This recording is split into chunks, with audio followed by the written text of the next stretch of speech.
Matapos ang double gold medal win ng Jiu-Jitsu star na si Annie Ramirez sa 2025 Jiu-Jitsu International Federation World Championships. Sasalang na rin siya sa Asian Beach Games na gaganapin ngayon sa Sanya, China. Ang winning mindset ni Annie, tinutukan ni Martin Javier na palaging in the game.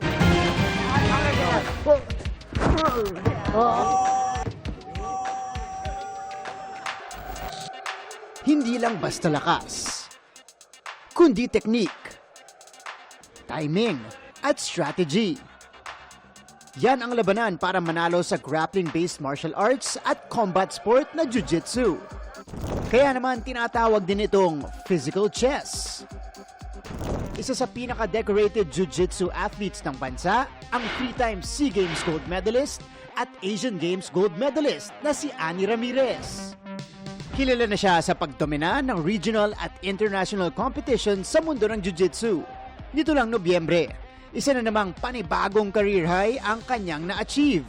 Hindi lang isa, kundi 2 gold medal ang kanyang inuwi sa 2025 Jiu-Jitsu International Federation World Championships. Isa para sa 57 kg gi category at isa pa sa no-gi category.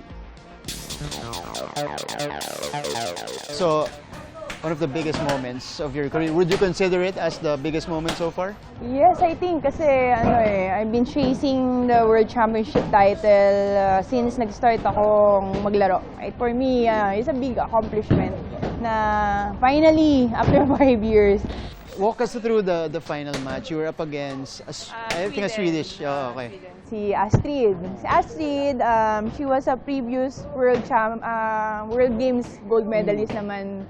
I think a month before that World Championship. So, syempre, nandun yung excitement, yung kaba, kung paano ko mapupull off yung laban ko, di ba, against her. So, medyo very smart yung ginawa ko doon. Nung nascorean ko siya, talagang, tinay ko yung best ko na sabi ko, hindi ko siya papascoren or hindi ko siya papahabulin. Hindi lang naman kami mananalo through submission, pero how you analyze the game.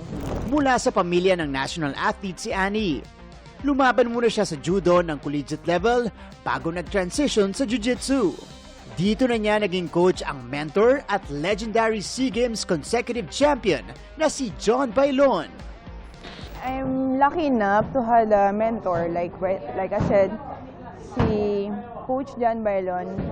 Nadaanan niya lahat ng pinagdaanan ko. Ang lagi niya sinasabi sa akin, once you get your medal at tinanggal mo yan, challenger ka na ulit.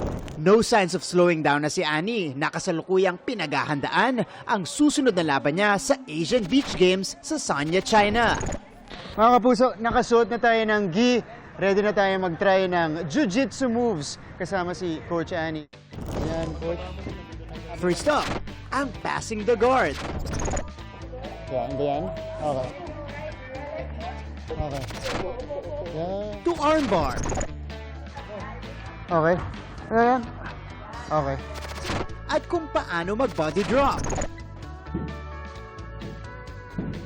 Pero para kumpleto ang experience, sinubukan ko rin magpa-takedown mismo kay Annie. Ito po talaga yung pinunta natin dito. Magpapagulpi tayo. Okay. So, there you have it mga kapuso. We got the full jiu-jitsu experience. Nag-takedown tayo kanina, nagpa-takedown tayo. So, this has been Martin Javier. Annie Ramirez. Keeping you in the game.